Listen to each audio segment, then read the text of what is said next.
Hello everyone, and welcome back to another R tutorial video. In this video, we're going to wrap up our discussion on the basic tmap constructions. And so we've already talked about all of the vector data, talked about polygons, lines, and points, and I want to wrap this up by talking about rasters, which is another data structure that we can generate maps from.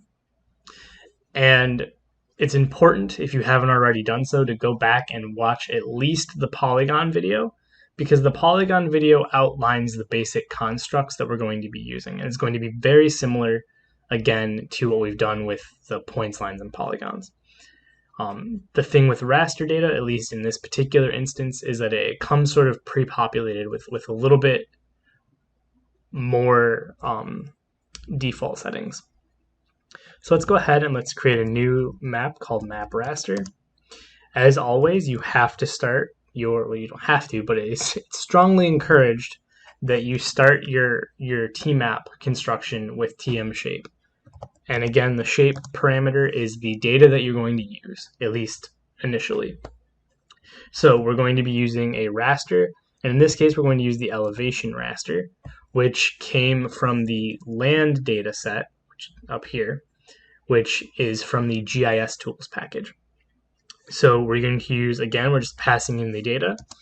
And then in order to actually map anything, we have to add an additional call to tell tmap what to do with the data. And with rasters, the one that you're going to most likely see used is the tm raster. And we're going to go ahead and we're going to run that. And you'll see that we don't get any errors, which is always nice. And then if we run it again, just to make sure that it actually shows up,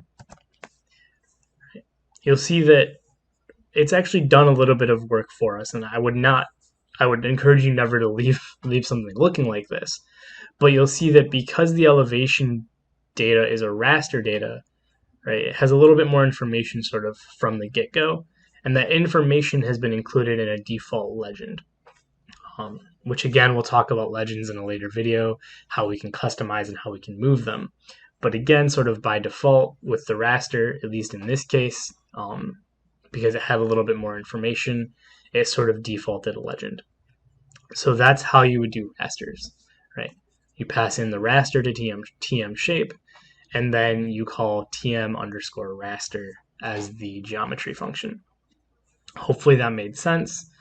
Again, if something seems confusing, I encourage you to go back, rewatch this video, maybe go back, rewatch the polygon video.